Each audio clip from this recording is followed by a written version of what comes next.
Un lapsus. Nosotros empezamos así siempre en Colombia, en Bogotá. No, pero padre, bueno, como decimos aquí, muy estimados amigos, Salve María. Bienvenidos a un nuevo programa, un nuevo episodio de nuestro podcast Salve María con los heraldos del Evangelio. Y hoy estamos aquí junto con el padre Íñigo, exultantes de alegría y muy contentos porque contamos con la presencia de nuestro queridísimo padre Manuel Rodríguez. Salve María, padre Manuel. Salve María, pero no se imagina la alegría que yo tengo, ¿no? De poder estar aquí con los más seguidos de todo el mundo, heraldos por las redes sociales, que son el grupo del Salvador, que pasaron los 600.000 suscriptores, sí. Imagínense. Entonces, para mí es una alegría inmensa. Y yo justamente iba a decir que para nosotros era una alegría estar ahorita con el influencer católico en español más importante en la actualidad, que es el padre Manuel, padre. Así que, pues sí. Mire que a usted no le conviene pelear en ese sentido porque va a perder. Pero bueno, padre, de verdad que es una alegría que usted pues esté aquí en El Salvador acompañándonos para esta nueva consagración a Nuestra Señora que está viendo, que usted ha preparado, y bueno, y que se ha hecho el tiempo para compartir con nosotros, grabar este programa y para acompañar a nuestra audiencia, que también yo sé que lo estiman y lo quieren muchísimo por toda esa formación que usted les ha dado y por haberlos llevado a descubrir esa verdadera devoción a Nuestra Señora. Sí, realmente es una gracia impresionante. O sea, Nuestra Señora nos usa de instrumentos a todos para darse a conocer, para que las personas la puedan amar más y sentirse en estos tiempos que vivimos tan difíciles, protegidos, amparados, acompañados por ella. Y cómo nos va asumiendo cada vez más, nos va permitiendo, en medio de tanta maldad que hay en este mundo, vivir ya una especie de cielo, que es consagrarse a ella y ya vivir enteramente unido a ella cada circunstancia de la vida. Es impresionante eso, ¿eh? Y realmente estos podcasts y todas las iniciativas por las redes sociales han sido el motivo de que cientos de miles de personas, son ya un millón y medio de personas que han hecho el curso de consagración. En esta última fueron 290.000, ¿no? 290.000. Son en la última. En el habla hispana, porque recordemos que también hacen cursos, los hacen otros sacerdotes, en portugués y en inglés también. Entonces, de verdad que todo esto, y esto lo hablábamos antes con el padre Íñigo, el padre Manuel, como es uno de los frutos de ese empeño que nuestro fundador, Monseñor Juan, desde hace muchos años, él tenía con el apostolado de la evangelización por los medios de comunicación, por las redes sociales. Él fue el pionero en grabar programas, en incentivar a hacer una televisión por internet, que en la época, claro, nadie para nosotros era impensable, claro, ¿no? Y nadie le acompañó a él como que esa iniciativa, porque no se entendía lo que hace parte del profeta. Ver delante, ¿no? O sea, ver lo que Dios quiere para el futuro. Y me acuerdo que en 2007, 2008 nos lo dijo, ¿no? Necesitamos una televisión por internet, que la persona esté 24 horas conectada a internet, viéndonos, sabiendo las actividades que hacemos, los programas, y nosotros es imposible por internet, es mucho mejor la televisión normal. Pero ¿quién iría a decir que 14, 15 años después tenemos los medios de comunicación de hoy en día? Y es increíble que un medio como la internet, que es un medio que hace, vamos a decirlo, como es tanto mal en el mundo, decía también uno de los superiores, el padre Pedro, que con todo este apostolado que se está haciendo por los medios de comunicación, por las redes sociales, el demonio se va a arrepentir de haber creado el internet. Porque claro, se le van a arrebatar tantas almas a él que él va a decir, uy, ¿yo para qué creé esta cosa?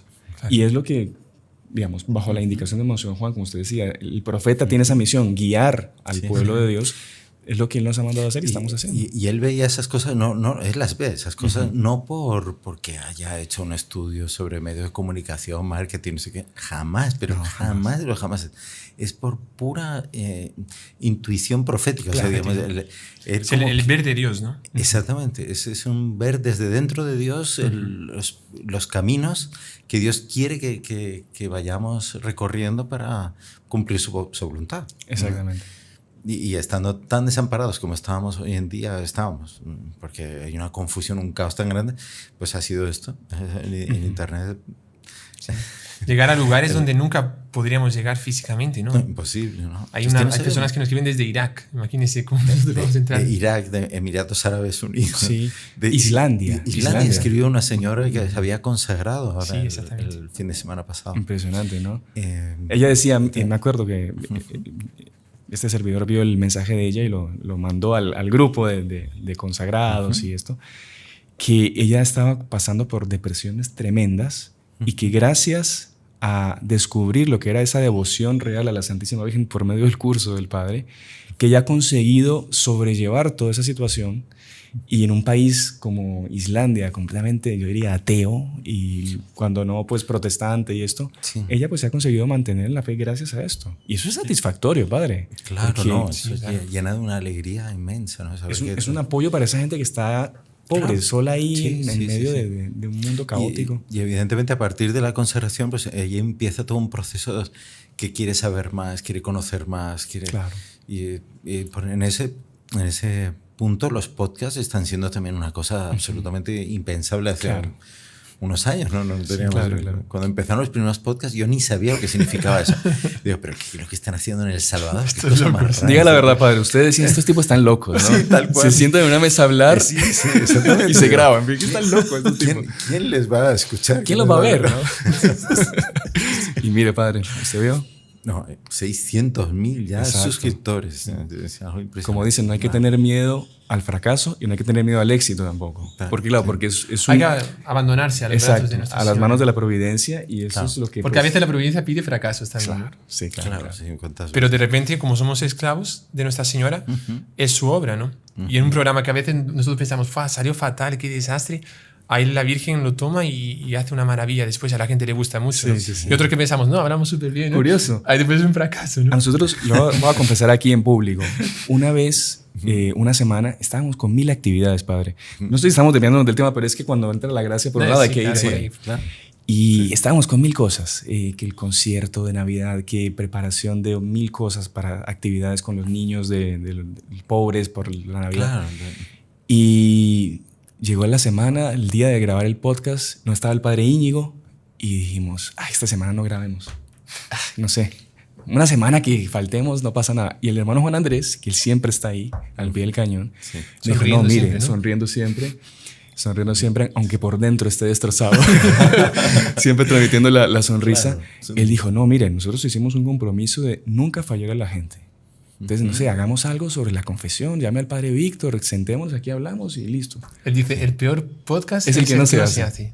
Ajá, el peor podcast es el que aunque no se sea un fracaso, pero por lo menos es mejor que no hacerlo, ¿no? Como el rosario, ¿no? Claro. El peor rosario es el que no se reza. Exactamente. Con este medio dormido. Pero Padre, estuvimos a punto de no hacerlo. Al final nos convenció el hermano Juan Andrés, lo grabamos y en cuestión de 2 semanas tenía 1 millón de vistas.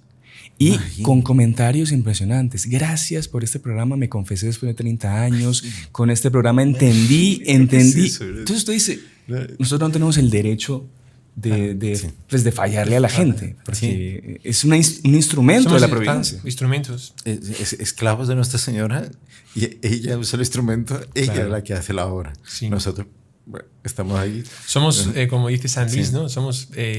pobres gusanillos y miserables pecadores, ¿no? Eso es lo que nosotros somos. Pero con la Virgen es un pincel, como un pincel que es un pincel, un desastre de pincel, pero la Virgen consigue pintar un super cuadro, un lindísimo cuadro. ¿A qué se debe? ¿Al pincel? No, el pincel es un desastre. Pero la Virgen es la pintora que lo hace, ¿no? Entonces nosotros también, nuestras cualidades humanas son desastrosas. Y este es un principio que vale para la vida de cualquiera. Sí. O sea, que nadie se sienta una persona inútil, que no vale para nada, que no sé qué. Mire, si usted está consagrado a Nuestra Señora, no se preocupe. Ella le va a hacer una obra maestra de su vida con lo que usted es. O sea, no se preocupe, no tenga esas angustias que tiene la gente hoy en día. Claro que vive pendiente del mundo, de la opinión de los demás. Claro. No, tranquilo. Y sabe, el hermano Armando repite mucho eso en las charlas, que también lo ve mucha gente, y él siempre dice, ¿cómo que no vales nada? Mira a nuestro Señor en la cruz. Tú vales un Dios crucificado. Exacto. Porque él hubiese hecho todo eso solo por ti. Qué bonito, ¿no? Interesante. Siendo esclavos se hacen las mayores obras, ¿no? Sí. Quien lo firma eso es la Virgen María, porque ella dijo, he aquí la esclava del Señor, hágase según tu palabra. Y por esa esclavitud ella fue lo mejor, o sea, lo más grande que se puede hacer, que sea madre de Dios, ¿no? Porque se hizo esclava. El plan de Dios ella aceptó y restauró todo el orden de la creación. O sea, imagínense, sí, ¿no? Lo que Eva había destrozado, la primera mujer, la segunda Eva, que Nuestra Señora restauró todo. La nueva Eva. La nueva Eva. Sí, fenomenal. Eso, o sea, imagínense. Cualquiera de los consagrados haciendo ese acto de amor a la Virgen, entregándose, toda su vida tiene un valor, claro, pero incalculable. O sea, por toda la eternidad va a brillar por ese sí que dio, como imitando a Nuestra Señora, sí, Dios, sí, se haga en mí según tu palabra. Y entonces empieza a hacer maravillas. Claro. Que puede ser una ama de casa, que no sé, pero haciéndolo con tanto amor como la Virgen lo hacía, su comida de todos los días. Eso se convierte en una oración, un sacrificio que cambia el rumbo de la historia.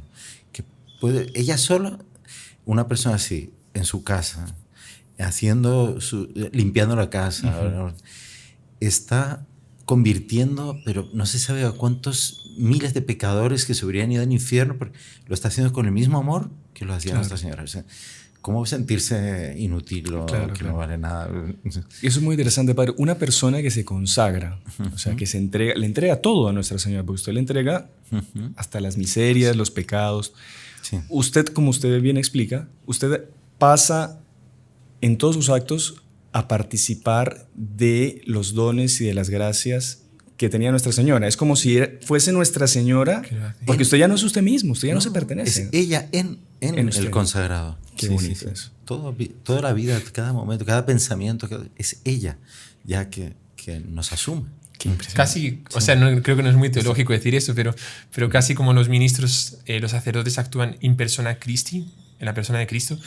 Casi que de alguna manera no es exactamente así porque en el ministerio es el propio Jesús que habla.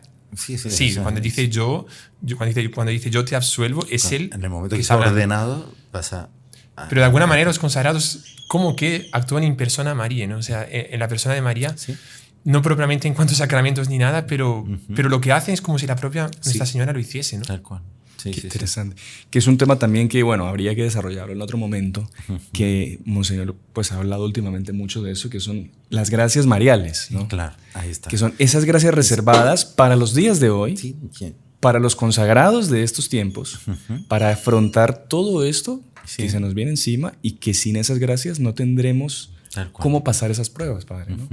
Ahí uno ve, cuando un alma decide decirle sí a Nuestra Señora, lo que puede surgir de ahí. Porque nosotros somos heraldos, estamos con el hábito, la gente le gusta el hábito, le gustan los símbolos. ¿Qué símbolo tan bonito? Qué extraordinario. Oiga, todo lo que ustedes tienen tiene un brillo, tiene una belleza, algo especial. No digamos ya, pues las iglesias que se están construyendo. Ayer estuve viendo la construcción de la iglesia aquí en El Salvador. Es monumental. Eso va a ser dar una gloria a Dios. Ahí las ceremonias se van a celebrar, las misas, todo extraordinario. Todo lo que los heraldos hacen deja a la gente así medio deslumbrada, ¿sí? ¿De dónde nació todo eso? ¿Por qué es así? Es porque hubo un alma, hubo alguien que aceptó las gracias que iba recibiendo de Nuestra Señora y dijo, vamos por aquí. Se lanzó. Exactamente. Ese es el Monseñor Juan Clara. Sí. Él es el que nos ha enseñado todo. Sí. Él es el que, del corazón de él, que la imaginación de él, los dones naturales que Nuestra Señora le concedió a él, pero por la fidelidad a las gracias, todo eso fue dando frutos.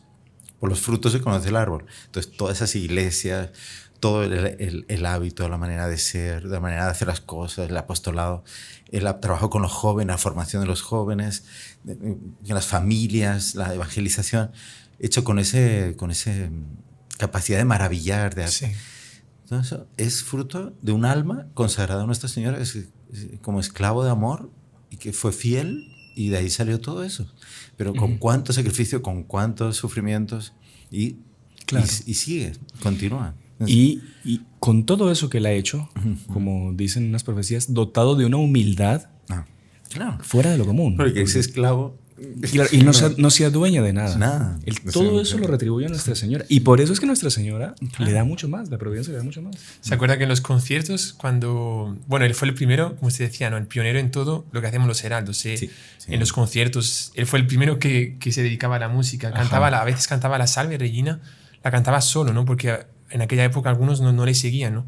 Hacían el cortejo solo, llevando el estandarte, cantando la Salve. Sí. Después él dirigió la primera banda de música, la orquesta.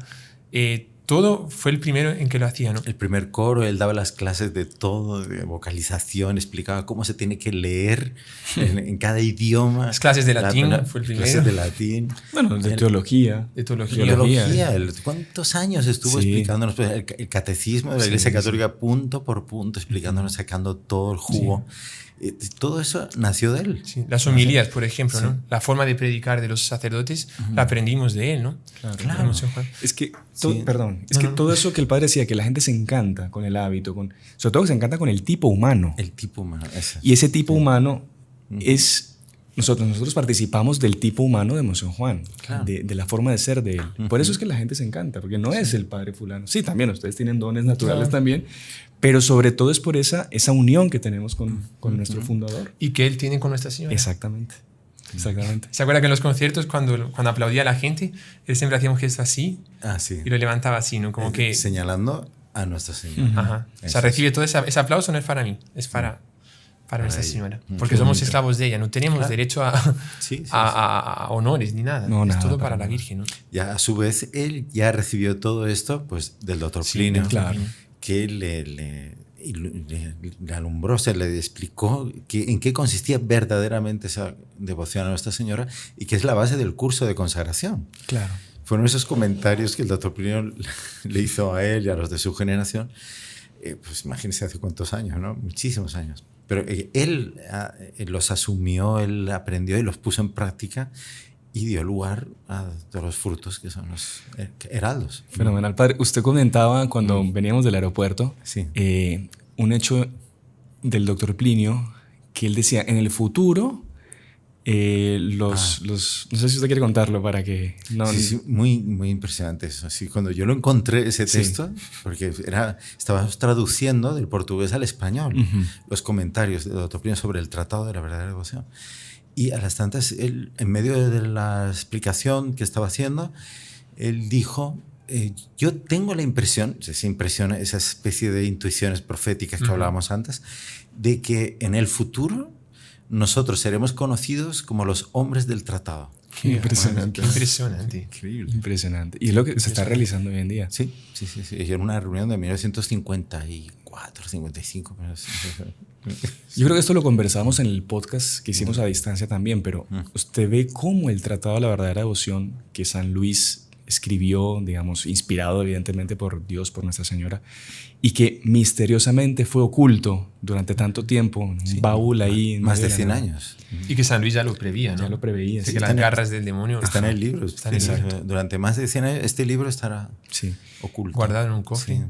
Uno podría decir, sin temor a equivocarse, que era un libro escrito casi que para que le llegase a las manos al doctor Plinio y después pasase todo esa... O sea, no solo al doctor Plinio, claro. O sea, lo que pasa es que en el propio tratado, San Luis de Montfort dice, yo quedaría contento, feliz, con que haya un solo hombre que sea capaz de entender en toda su profundidad lo que está aquí escrito. Porque mucha gente va a leerlo y se va a quedar en el primer escalón, en la primera impresión. Después, algunos van a llegar a la segunda, pero ¿quién llegará a entender hasta el fondo? Que era lo que él vivía, San Luis de Montfort. Cuando el doctor Plinio lo leyó, él acababa de cumplir 20 años, estaba en el cuarto curso de la Facultad de Derecho. Y él ya estaba en la historia, ¿no? Pero el público se renueva. No, pero es impresionante. La época es 1928. 1928. Él había conocido el movimiento católico. Él estaba ya empezando el apostolado en la universidad. Él estaba solo, digamos, porque no conocía a otras personas que tuvieran los mismos ideales que él. No había habido oportunidad. Toda la gente de su familia, etcétera, llevaban otro camino opuesto. Y él tuvo que enfrentarlos contra corriente y mantenerse fiel a todo lo que había aprendido de doña Lucilia. Pero ya él ya estaba en una edad que no podía depender de su mamá. Claro, o sea, él era un hombre hecho y derecho. Él tenía que dar pasos por sí mismo y dice, y yo necesito tener más devoción a Nuestra Señora, pero no sé cómo. Y de todas las personas que él conocía, empezaba a conocer sacerdote y tal, pero ninguno le daba elementos nuevos para él dar pasos. Y en esos días, en ese tiempo, fue la canonización de Santa Teresita del Niño Jesús. Y se salieron publicados cantidad de milagros que las personas recibían a través de una novena hecha a Santa Teresita. Entonces él decidió hacer la novena. Voy a hacer la novena y le voy a pedir que me muestre un libro que me permita dar ese paso en la devoción a Nuestra Señora. Y además le voy a pedir otra cosa, dice, que es que me toque la lotería para no tener que trabajar y poder dedicarme 100% al apostolado católico. Qué interesante. Es diferente de rezar para que toque la lotería para llevar una vida con dinero y de pecado. Sí, ¿no? Pero era por causa de dedicar su tiempo 100% al apostolado, ¿no? Sí, pero hay muchas circunstancias de la vida de él que se podría hacer un podcast contando cómo fue la lucha de él para mantenerse fiel a la Iglesia Católica, una presión del ambiente para que él abandonase eso y tal, tremenda. Pero él fue fiel, hizo la novena. Dice, curioso, él comenta, la primera intención, la más importante para mí, era que ganar la lotería. Porque un libro pues lo podría conseguir en cualquier librería, en cualquier momento es fácil de conseguir un libro, bueno. Pero que toque la lotería, eso es algo realmente único, extraordinario, ¿no? Entre millones de personas, ¿no? Y entonces compré el billete de lotería pensando que Santa Teresita me lo iba a conseguir. Y dice, hasta hoy en día no me lo consiguió. Él lo decía con una inocencia. Sí, él nos lo contaba cuando era ya muy mayor, más de 70 y tantos años, nosotros le conocimos. Y él contaba esas cosas y le preguntábamos y él lo contaba como si fuera ayer, ¿no? Y estaba todavía esperando que le tocase la lotería. Sí, no perdía la esperanza. Bueno, pero dice, pero en realidad las cosas desde el cielo las ven diferente, ¿no? Y entonces ellos quieren lo mejor para nosotros. No me dio la lotería, quiso que yo tuviera que luchar, trabajar para sacar adelante a mi familia, mantener a doña Lucilia, todo eso. Y eso, claro, evidentemente es un mérito añadido a la vida de él muy grande, ¿no? Pero lo más importante en el cielo era conseguirme ese libro. Y cuando yo fui a misa a la iglesia del Inmaculado Corazón de María en San Pablo, solía ir allí, y al salir tuve una llamada interior. Me decía que entrara en la librería que tenían los padres misioneros del Inmaculado Corazón de María al lado de la iglesia. Y yo decía, ¿pero por qué voy a entrar ahora en la librería? Pero bueno, pero como era tan intensa la llamada, yo fui. Entré y había una serie de libros, tal, y estuve observando. Había dos que me llamaron más la atención. Uno más grande, mejor encuadernado, más bonito, y otro pequeñito y tal, pero estaba en francés. Y dije, bueno, el francés, voy a agarrar el francés. Además, cuesta menos y tengo poca plata. Sí. Entonces, se llevó el pequeño. Yo lo metí en el bolsillo, fui a casa. Al día siguiente lo abrí. Esperando, encontré una cosa común. Así. Era el Tratado de la Verdadera Devoción por el beato Luis María Griñón de Montfort. En la época no era santo todavía, estaba solo beatificado. Y cuando yo empecé a leer el libro, me daba golpes con la mano en la frente. Y dice, pero este hombre, pero qué visión, qué extraordinario, qué magnífico. Él empezó a estudiar el tratado, pero con una profundidad. Sí. Él llegó a memorizar partes enteras del tratado. Él las hizo en resúmenes, en hojitas, con su letra chiquitita que llevaba en el bolsillo. Cuando iba en el tranvía a la universidad, él iba repasando lo que había estudiado el día antes. Este es el libro de mi vida. Esta es la clave de mi vida, ya para siempre. Qué fenomenal. Un regalo de Santa Teresita de Jesús. Y usted ve que esa profundidad con que él recibió esa gracia nos la transmitió a través de Monseñor Juan Clara a todos nosotros. Qué fenomenal. Es lo que vivimos. Y los cursos de consagración ahora, pues una explosión así también a miles de cientos de miles de personas en el mundo entero, hasta el último rincón, que está llegando. Que están participando de esa gracia. De esa gracia que él recibió. Exactamente, recibió. Que en los días de hoy el Padre Manuel hace cursos de consagración en el que se consagran millones de personas, que es pues un apostolado fenomenal del que estábamos hablando. Y padre, vamos a entrar ahora en un tema que es de interés para todos, consagrados y no consagrados. Mucha gente, que no se ha consagrado, pues le recomendamos que se consagre, que es ya con lo que hablamos en la primera parte, creo que está muy claro la importancia. Pero también hay una pregunta que se hacen muchos consagrados, que a nosotros también nos llegan aquí a consultar. Bueno, yo ya hice el curso con el Padre Manuel, me pareció espectacular, ya me consagré a la Virgen, todos los días rezo mi consagración, todos los días rezo el rosario, mi vida está cambiando, pero yo quiero más, yo quiero conocer más. Buenas señales. Buena señal, sí, exactamente. Claro. Entonces, ¿qué le podemos decir a esas personas? ¿Cómo pueden conocer, cómo pueden crecer más en esa devoción a Jesús por las manos de Nuestra Señora? Claro, es que aparte de consagrarse y de vivir cada día esa consagración, que ya de por sí eso es una fuente de gracias inagotable, porque Nuestra Señora les va, en la medida que la persona va dando, va poniendo en práctica esa donación, esa entrega a ella le va concediendo místicamente una participación más grande en todos los dones y virtudes de ella. La manera de tener paciencia, de tener resignación delante de las dificultades, confianza para superarlas, etc. Aparte de ese crecimiento interior, la inteligencia también pide, ¿no?, que se explicite, que se explique claramente algo más, conocer cada día algo más de Nuestra Señora, el conocimiento de Nuestra Señora. Eso también es muy importante. Aparte de vivirlo, de esa parte vivencial, es necesario ese conocimiento cada vez mayor y que da elementos para vivir más intensamente. Entonces es un círculo virtuoso que va haciendo que la persona vaya conociendo más, amando más, sirviendo más y deseando más. Entonces, y ahí la gracia va dando. Esto ocurrió también con Monseñor Juan Cla. O sea, él hizo esto, la consagración, la empezó a vivir, empezó a descubrir cosas nuevas, extraordinarias, hasta llegar hoy en día. El último libro de él ha sido precisamente la condensación de todas esas vivencias que a lo largo de los años él ha ido viviendo. Él, en la plenitud de su vida ahora ya, pues ya una persona de 84 años, ¿no? Entonces él tiene un caudal de conocimiento de Nuestra Señora que ha querido poner a disposición nuestra. Qué bonito. Y esto dio origen a esta trilogía de libros que se titula María Santísima, el paraíso de Dios revelado a los hombres. Qué interesante. Entonces, es impresionante lo que él ha conseguido sintetizar en estos 3 libros, que se pueden leer por separado. Claro.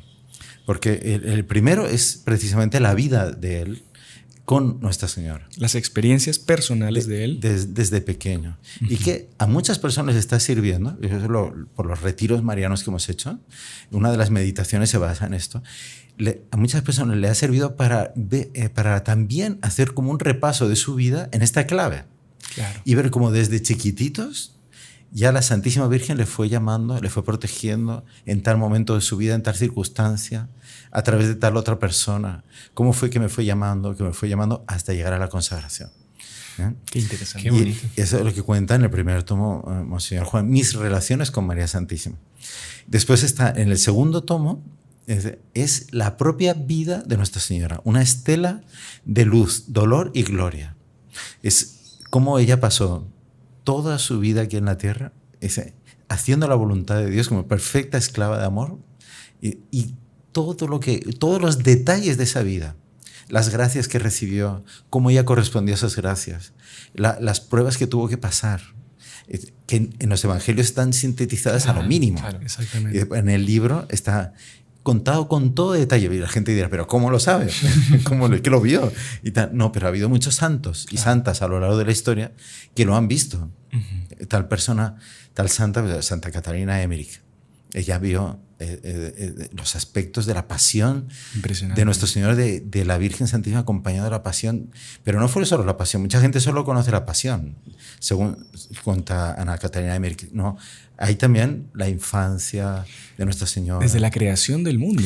Exactamente. El Prelium Magno, la batalla de los... Ella, es impresionante todo lo que ella explica, y el papel de Nuestra Señora en esos acontecimientos. Exactamente. Y todo eso está, y también Sor María de Ágreda, y varias místicos y místicas más que tuvieron esa gracia de incluso escuchar de la propia Nuestra Señora, relatado por ella misma, los acontecimientos que en el Evangelio están reducidos a una frase. Claro. ¿No? ¿Se acuerda que en el monasterio de las Descalzas Reales en Madrid está la mesa en la cual Sor María Jesús de Ágreda es santa, ¿no? Santa María Jesús de Ágreda. No, es venerable. Sirve de Dios. Sirve de Dios. Ella escribió toda la obra de la mística Ciudad de Dios, que la Virgen María se aparecía y le contaba todo, o sea, se lo narraba, ¿no? Y ella escribía, y está la mesa en la cual escribió toda la obra, que es una obra grande, no es un libro grande. Pero todo dictado por Nuestra Señora. No sé si usted estuvo en Ágreda, el pueblito donde están las reliquias de ella, está enterrada allí, está enterrada, ya se venera en la iglesia, se venera el cuerpo incorrupto de ella. Bueno, nosotros estuvimos muchas veces ahí porque está cerca de Zaragoza. Entonces íbamos allí y las monjas nos dejaban los manuscritos originales de ella. Estos son un montón de volúmenes escritos con la letra de ella y nosotros los tuvimos en la mano, los estuvimos ojeando. La vida de la Madre de Dios contada por ella misma. Qué impresionante. Y está la celda donde estaba la mesa, porque la mesa se la llevó el rey, ¿no? El rey, por eso está en el monasterio de las Descalzas está Reales. en Madrid, porque el rey la quiso tener. Una reliquia, digamos. Sí, se escribían muchísimo. Existen volúmenes de cartas entre el rey Felipe IV y Sor María de Ágreda, ¿no? Qué interesante. Y cuando el rey tenía una duda, le preguntaba a ella, le dice, por favor, ¿puedes hablar con Nuestra Señora, pedirle consejos sobre tal asunto? Sí. Cuando le hacía caso, salía bien. Cuando no le hacía caso, entonces es un desastre. Bueno, ¿Cómo el mundo sería diferente, ¿no? Si antes de hacer cualquier cosa preguntásemos a una santa que hablase con la Virgen, ¿no? No, imagínese, ¿no? Todo. Y aquella época... Pero en los días de hoy, padre, perdón, aquí les pregunto a ustedes, porque a ustedes les toca, por ejemplo, dar consejo a personas en confesiones y esto. Hay un acompañamiento del cielo también a la hora de... Porque usted puede estar definiéndole la vida a una persona con un consejo que da. Tal cual. Entonces, me imagino que usted, bueno, están los ángeles de la guarda, está Nuestra Señora, pero si se pide el consejo, es claro, en un recogimiento apropiado y eso, el consejo viene. Viene. Eso es... Entonces, claro, eso es indudable. Estamos, o sea, nosotros tenemos al alcance también... En fin. Sí, y esta es una de las cosas que las personas descubren al leer estos libros, porque dice, uy, ¿cuántas veces yo tuve algo así? Pero nunca prestó atención, nunca sacó todas las consecuencias de eso. Muchas personas, rezando el rosario. Claro. ¿Cuántas veces rezando el rosario no nos viene una inspiración de una necesidad que nosotros teníamos? La solución está en esto, en esa actitud que toma Nuestra Señora, que toma San José, que en este misterio pasaron por una cosa parecida. Ahí nos viene, rezando el rosario, nos viene la solución de un problema que tenemos. Exacto. Son consejos que vienen directos del cielo a cada uno. Eso, que no es por ser... Claro, Sor María de Ágreda, Ana Catarina Emmerich, eran personas excepcionales, vocaciones excepcionales, pero todo el mundo tiene ese tipo de gracias. Es una de las cosas que explica Monseñor Juan Cla en el libro. O sea, no sé si a ustedes les ha pasado, por lo menos a mí me pasó, cuando uno estaba ese rezando delante del Santísimo. A mí me pasó ayer. Ayer específicamente estaba y se me sentó una señora al lado. Una señora que pues yo conozco y esto. Y se me venía el esposo, no sé. Y le pregunté, mire señora, ¿su esposo está bien? Y ay, no, mire, está con tal problema. Por favor, rece por él, que no sé cuánto. Es impresionante. Y miren, yo no soy ni santo, ni místico, ni nada por el estilo. Pero digo, ¿cómo está ese acompañamiento? Claro, y es para el beneficio de otra persona, pues, para rezar por él, por ayudar. Pero impresionante. Sí. Es así, la comunicación del cielo con nosotros es mucho más intensa. Claro. Y como que existe una especie de mito de que no es así, que eso solamente la gente así elegida, así. No, todos los bautizados. Claro. Y nos han metido en la cabeza, perdón padre, nos han metido en la cabeza, pero es que yo no lo dejo hablar nunca, qué pena. Y siempre ponen en los comentarios, deje hablar al padre. Perdón. Última intervención y ya los dejo hablar. No, que nos han metido en la cabeza, padre, que hay como una especie de techo, como que de cristal, o algo que tapa este mundo material con el mundo sobrenatural, cuando es todo lo contrario. El cielo está constantemente queriendo comunicarse con nosotros, queriendo acompañarnos. pero vivimos en un tal ruido que no nos deja escuchar la voz de Dios. Y claro, porque celular, porque no sé qué, porque tengo prisa para esto, y no queda tiempo para prestar atención en lo que realmente merece la pena, que es ya participar aquí en la tierra de esa vida eterna, que si Dios quiere, por su misericordia, algún día gozaremos. Claro, Pero ya podríamos empezar aquí en la tierra eso. ¿Se acuerda que, una frase de nuestro Señor en el Evangelio, ¿no? Yo estaré con vosotros hasta el fin del mundo.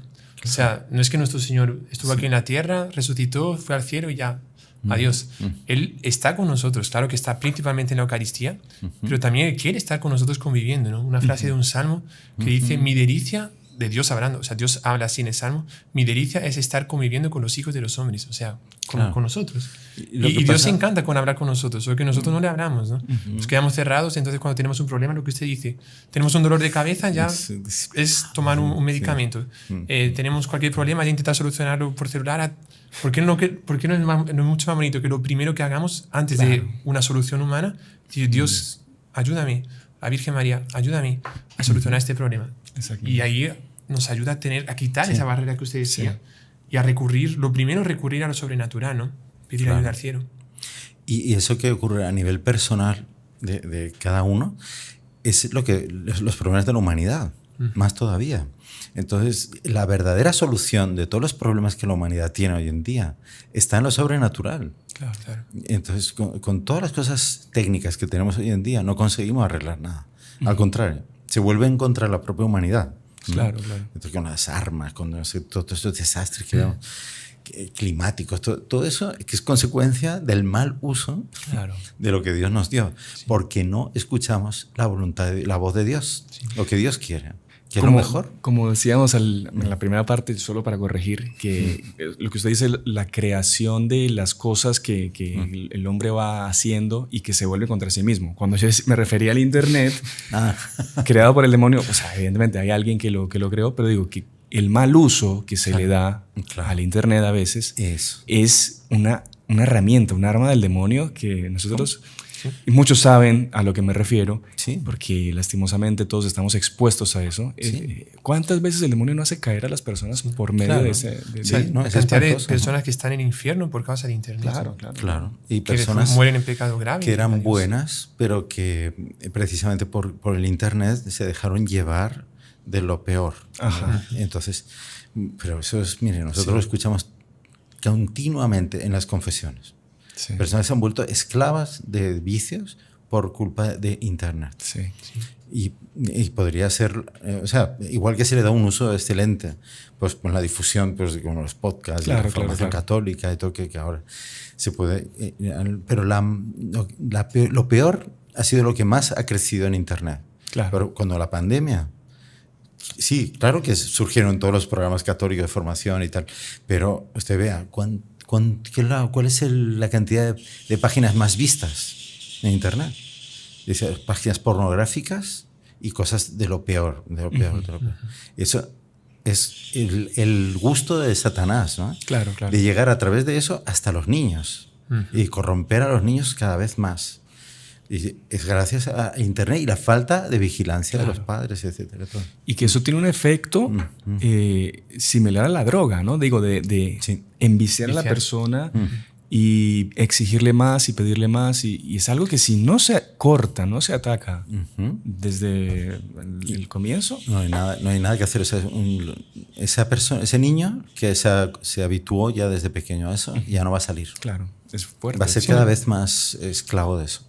Con milagro, claro. No, pero humanamente es muy difícil, ¿no? Claro. Es un vicio. No, sí, ahí supone un esfuerzo enorme. Claro que Nuestra Señora va a ayudar, pero qué difícil es eso. Bueno, en fin, no sé por qué nos fuimos por las ramas. Completamente. Pero estamos hablando del segundo tomo que hablaba justamente la vida de Nuestra Señora.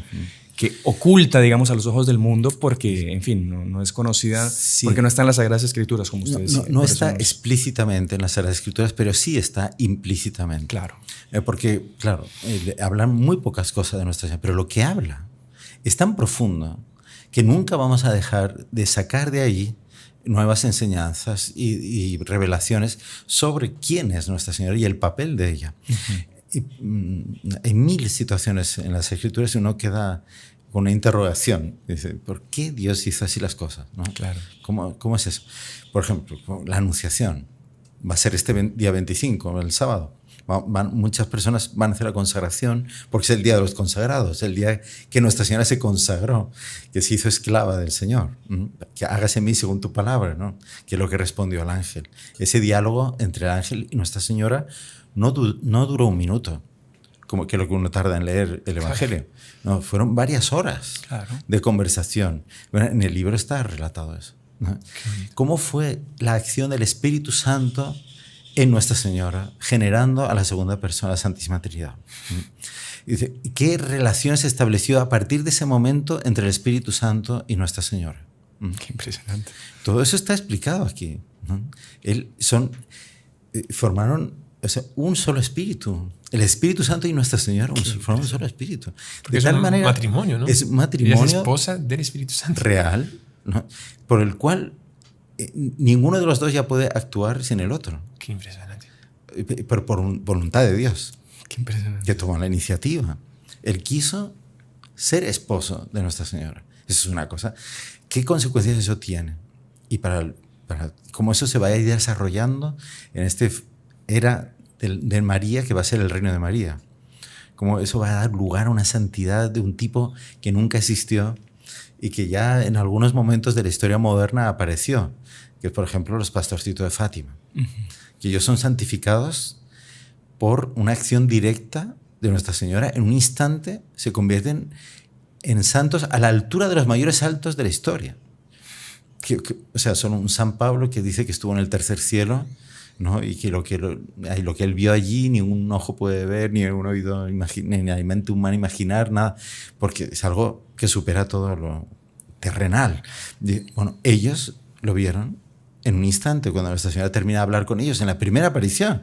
Abre las manos, una luz los envuelve y dice, y vimos, Lucía cuenta, vimos en esa luz a la Santísima Trinidad, al Padre, al Hijo y al Espíritu Santo. Y nosotros reflejados en Él. Qué impresionante. Y en el tipo de luz que entraba en nosotros y nos envolvía por dentro y por fuera, por todo, entendimos nuestra vocación, la vocación que estaban llamados. O sea, era la gloria que ellos estaban llamados a reflejar de Dios por toda la eternidad. La vieron en un instante. Como una iluminación de la conciencia de ver todo. Directa, sí, por una luz que salió de las manos de Nuestra Señora. Imagínense. Y esos santos, esos niños, sin haber hecho nada, por iniciativa de ella, Nuestra Señora, llegaron a la visión beatífica en un instante. Lo que ningún santo, por eso la Iglesia no dudó en canonizarlos. Es porque, aunque eran niños, ellos fueron elevados a un grado de virtud heroica radical, así de repente. Entonces, eso muestra el deseo de Nuestra Señora de santificarnos y de llevarnos a una unión con ella y con la Santísima Trinidad como nunca hubo en la historia. Bueno, esto, ya me adelanté, está en el tercer tomo. El tercer tomo, no sé si lo va a ver aquí en el libro, pero se titula así, María Santísima, el paraíso de Dios revelado a los hombres. María, el eje de la historia. Es a través de María que Dios va haciendo su obra en la historia de la humanidad. Y desde la creación hasta el fin del mundo. Sí, en la creación aparece ya la mujer que aplasta la cabeza de la serpiente, la promesa de que esa enemistad acabará en la victoria de Nuestra Señora. Y en el Apocalipsis aparece ya la victoria de la mujer vestida de sol, con la luna bajo sus pies, que enfrenta al dragón que quiere devorar al niño que va a nacer, etc. Toda la historia de la salvación. Hay protestantes que es ridículo, ¿no? O sea, vienen y dicen, a ver, dime si hay algún libro de la Biblia que esté dedicado a Nuestra Señora. Dice, no hay ningún libro dedicado a Nuestra Señora, pero no hace falta. Es que toda la Biblia se tiene que interpretar de acuerdo con el papel de Nuestra Señora, por supuesto, en la voluntad de Dios para salvarnos. Y ahí se entiende todo. Y esto es lo que explica este libro. Este es un libro, es impresionante. Casi que da ganas de decirle protestante. No, con lo que usted me está diciendo se entiende la primera parte del Génesis que dice que pondré enemistad entre ti y la mujer, entre su descendencia y la tuya, porque usted está atacando a la mujer. Usted hace parte de la descendencia de la serpiente. De la serpiente. Claro, está clarísimo, sí, ¿no? Está ahí está en la Biblia. Sí, ¿no? Sí, es verdad. No, es eso con mismo. Biblia en mano. Claro, es que todos estos pastores, entre comillas, ¿no? Se dedican a poner prejuicios en la gente, claro. Meter prejuicios contra Nuestra Señora y contra los dogmas de la Eucaristía, etc. Entonces, ya colocando esos prejuicios, ellos ya no pueden entender las Escrituras como tiene que ser. ¿No? Por supuesto. Porque están ya con ideas preconcebidas en la cabeza que les meten contra eso. Pero bueno, si todo el protestante que está con deseo de verdad de conocer la voluntad de Dios y la Sagrada Escritura y tal, acaba volviendo a la Iglesia Católica. Claro, por supuesto. Porque conforme va investigando más se da dando cuenta, pero es impresionante. O sea, cómo la coherencia interna de todo lo que Dios reveló, desde el principio hasta el final, desde la primera palabra hasta la última de la Biblia, se entiende verdaderamente en función de ese punto central que es la encarnación de Dios nuestro Señor, de su madre y su padre, San José también. Qué interesante. No, es muy, muy interesante. Bueno, pero el caso es que para no desviarnos del todo, y yo también, no sé, el tiempo creo que se acaba, ¿no? Estamos sí, muy cerca. Bueno, entonces, dejar una idea a las personas. Y que la gente que le llame la atención, pues que consiga los libros que están aquí a disposición. Claro, mucha gente eso que dice, ¿qué paso vamos a dar después de la consagración? Y tal, bueno, muchísimos se han apuntado ya a la plataforma Reconquista. Claro. Y hay un curso de Mariología que está basado en estos 3 libros. Pero claro, una cosa es el curso en el que podemos dar pues, una parte principal de la doctrina que está aquí. Otra cosa es leer el propio libro. No, y después es igualmente, para quien quiera inscribirse al curso de Mariología, vamos a dejarles en la descripción del podcast, del video, el link para que puedan acceder. Y los libros pues se consiguen aquí en nuestra capilla y bueno, en los otros países donde esté la gente viéndonos, pregúntenos y nosotros les daremos la información para que los puedan adquirir. Sí. Bueno, pues lo más impactante que ellos van a encontrar en la trilogía no es todo lo que hemos hablado hasta ahora. No. Es lo último que voy a decir que va a quedar como que sin poder explicar, pero es que cómo Nuestra Señora está actuando ya ahora y cómo va a ser la actuación del demonio y de Nuestra Señora en los próximos años. Qué impresionante. En todo lo que nos viene por delante, pero con una claridad explicada. Y uno siente, la gente cuando uno le explica en estos retiros marianos esta parte, ahí quedan así, exactamente lo que me estaba pasando. Impresionante. Lo que yo estaba sintiendo. Lo que en general está en el ambiente, está explicado aquí, en el libro. Qué fenomenal. Y la clave, ¿por qué? Es impresionante. Pero un hilo. Un hilo, a ver. A ver si me convence de comprar el libro, padre. No, por ejemplo, dice, ¿hubo alguna vez en la historia una situación parecida a la que estamos viviendo hoy en día? ¿Hubo en algún momento de la lucha entre la Virgen y la serpiente, entre los hijos de la mujer y los hijos de la serpiente, algún momento en la historia que fue parecido a lo que está pasando ahora, que pasaron por la misma situación? Aquellos que eran fieles. Sí hubo. Y es precisamente los últimos 2 libros del Antiguo Testamento que preceden al Nuevo Testamento. Claro. Fue el momento clave, digamos, en que está a punto ya, después de tantos siglos, de realizarse la promesa de que se va a encarnar, el Mesías va a llegar. Y ese Mesías nos va a salvar. Entonces, el demonio no tiene fe, claro, pero sí tiene una percepción de cómo está la situación de la humanidad y tal, y por esa percepción olfatea, parece como un animal olfatea a la presa, ¿no? El demonio olfatea que está llegando la hora de Dios, que se van a cumplir las profecías. La plenitud de los tiempos. Claro, y que él tiene que evitar que eso ocurra. Claro. Y entonces, en la maldad, él hace una trama para intentar evitarlo. Es lo que hizo exactamente en el final del Antiguo Testamento, cuando unos menos de 200 años antes del nacimiento de nuestro Señor, él, a través de unos instrumentos humanos, intenta aniquilar, destruir la fe judía de los judíos. Los que quedaban todavía, el resto que quedaba, que creían que iba a venir el Mesías. Él trata de exterminar al pueblo judío a través de Antíoco Epifanes, que era el general de Alejandro Magno, que queda al mando, controlando la zona de Judea y otros reinos, y les obliga a adoptar las modas, las costumbres, la mentalidad pagana, idolátrica de los griegos. Entonces, tienen que adorar a Zeus, a todos los dioses del Olimpo. El templo de Jerusalén se tiene que convertir en un templo de todos los dioses. Está prohibido tener las Sagradas Escrituras. El que conservaba un pergamino, aunque fuera solo con los 10 mandamientos, y lo encontraban los soldados de él en su casa, los mataban a toda la familia. Solo por tener un pedazo de las Sagradas Escrituras. Si encontraban que los niños habían sido circuncidados, que era la señal de la pertenencia al pueblo judío, entonces mataban a los padres y a todos, a toda la familia, los mataban a todos. Si no se vestían como los griegos, también, ¿no? ¿No les suena eso a algo? Sí. ¿No les parece que hoy en día están cada vez obligando más a las familias que no, los niños no pertenecen a los padres, que tienen que aprender estas ideologías y aquellas? Y no hablemos de la vida moral que llevaban los griegos.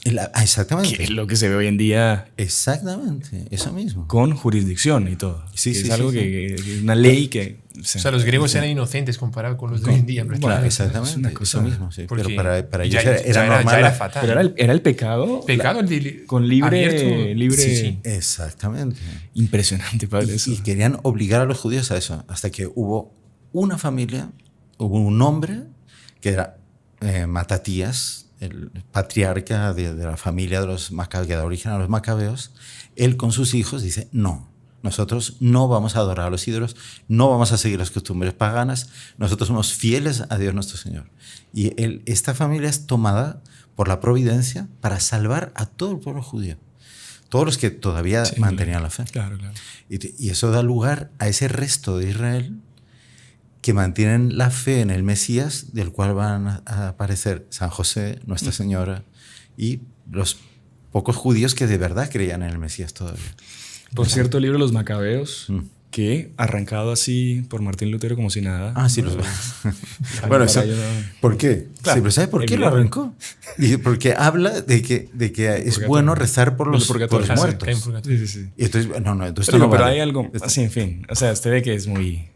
En fin, padre. Sí. Oiga, padre, pero qué interesante eso último. Muy interesante. Creo que es el punto central. Mutatis mutandis. O sea, lo que usted dice, lo que estamos viviendo. Dice, pero explica con detalle qué es lo que va a hacer hoy. Es lo que está haciendo hoy. Impresionante. Que es mucho peor que lo que hizo en la época de los macabeos también. Porque es extirpar del alma humana la capacidad de confiar en Dios. Qué impresionante. Y es lo que está intentando de todas las maneras. Si personas se aíslan de Dios, viven vida enteramente material y se desesperan, pierden esperanza, y entonces ahí están enteramente en las garras de él. Y lo que usted comentaba, y bueno, el doctrina lo comenta en el RCR también, que la gente pone su esperanza en la tecnología y va a buscar, digamos, hasta el final de sus vidas el antídoto para evitar la muerte, inútilmente. Claro, y es lo mismo, más o menos eso. La gente pone del lado de Dios y empieza... Sí. Con todo esto de la vida virtual... Entramos en ese tema, padre, y se tiene que quedar una semana más aquí. El metaverso y toda esa historia. Eso es así. O sea, ellos quieren crear una vida artificial que sea eterna. Exactamente. Imaginar que eso es la vida. Y que sea completamente con ese toldo, o sea, con ese techo... desvinculado de Dios, ¿no? Claro, que se decía. O sea, es un ateísmo completo, ¿no? La persona no necesita de Dios. Pero me parece muy importante, ya estamos terminando, creo, pero solo la aplicación que usted dijo del Antiguo Testamento para el Nuevo Testamento. O sea, cuando estaba finalizando el Antiguo Testamento y entrando una nueva alianza, o sea, un cambio radical en la época, surge esto, una persecución como nunca había existido en la historia contra los verdaderos hijos de Dios. ¿Por qué? Porque estaba cerca el Nuevo Testamento. Y me parece que lo que estamos viviendo hoy en día, ¿no? O sea, es un cambio de época. Como va a venir el reino de María. Eso, unas gracias nuevas, mariales, que hablaba Monseñor Juan y tal. Y entonces está a punto de cumplirse todas esas profecías. Él está... Sí, o sea, una tercera época, está el Antiguo Testamento, Nuevo Testamento, el reino de María. Sí, el reino de María, que es la plenitud del Nuevo Testamento. Que está la persecución del demonio y después la respuesta de Dios, que son todas esas gracias que ya son... que estamos viviendo con el tratado, con estos libros. Claro. Y que empiezan en Fátima de una manera así súper...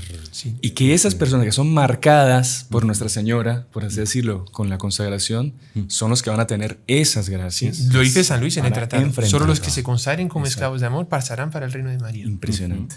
Eso es, usted ve que es un panorama, de una grandeza, y eso es... yo creo que es el siguiente paso después de consagrarse. Es vivir cada día esa esperanza, esa confianza, que es la virtud más importante hoy en día. Es confiar enteramente en Nuestra Señora, aunque humanamente pueda parecer todo perdido en mi vida personal o en el mundo, lo que sea, no dejarse llevar de esa impresión es una mentira del demonio, que quiere quitarnos la confianza en ella. Nuestra Señora ya decidió, y son las almas inocentes, son las almas virginales, son las almas humildes que aceptan hacer la voluntad de Nuestra Señora las que van a hacer la historia. Y que los que van a ser esos santos, que van a ser robles, ¿no? Sí. Al lado de gramitas con los santos de épocas anteriores. Hierbecilla. Y eso, San Luis dice, ¿no? Y eso se entiende solo participando de esas gracias de Nuestra Señora, de esas gracias mariales. Sí. ¿Sí, no? Francisco y Jacinta de Fátima. Exactamente. Eso mismo. Eran niños y se convirtieron en unos santazos. Claro. de la noche a la mañana. Una acción directa de María. Los consagrados van a hacer eso. Así que... Dan ganas de... Padre, no da ganas de... Es que de verdad que se va el tiempo y bueno, Padre, muy agradecidos de verdad por su presencia, por su conocimiento, por transmitirnos tantas cosas fenomenales. De verdad que uno queda entusiasmado. Y con ganas de enfrentar esta lucha que se viene, pues con todo el énfasis y todo el empeño. Y es una alegría que estemos juntos, padre. Y que nos hayan invitado a estar aquí en El Salvador. Cuando quiera, padre. Si usted quiere, hablamos con Monseñor Juan y que se venga para acá. Padre, mire, tenemos un regalo para usted que solo se lo damos a las personas importantes. Entonces se equivocaron. No, para nada. Entonces, mire, esto es una taza del canal de los hermanos del Evangelio El Salvador, personalizada. Uy, Dios mío, mi alma. No sé si la están viendo en la cámara, pero esto es increíble. Sí. Solo para Sebastián. Es increíble. No, pero padre, de verdad. Qué detallazo. Para cuando usted esté haciendo sus otros programas y eso se acuerde de nosotros. Sí, no sé si me van a dejar usarlo en los podcasts allí. Porque claro que sí, padre. Claro que sí, no. No, si todos somos todos estamos luchando por lo mismo. Y además que todo el mundo sabe que el podcast original es el del Salvador, así que... No, mentira. Pero es verdad. No acepta imitaciones. No. Pero bueno, padre, no. De verdad que muy agradecido por su tiempo. Y le pedimos una bendición para terminar y comprometiéndolo para cuanto antes, en algún momento que pueda, podemos comunicarnos nuevamente y hacer un programa en conjunto. Claro que sí. ¿Está bien? Un gusto enorme. Y siempre vengan también allá a Bogotá, por favor. No dejen de venirse. Sí. Wow, qué bueno. El padre Íñigo todavía no conozco. Él tiene que venir. Le vamos a llevar. Yo tampoco, yo hace mucho que no voy, así que también. Vamos, padre. El Señor esté con ustedes. Y con tu espíritu. Y la bendición de Dios Todopoderoso, Padre, Hijo y Espíritu Santo, descienda sobre ustedes y permanezca para siempre. Amén.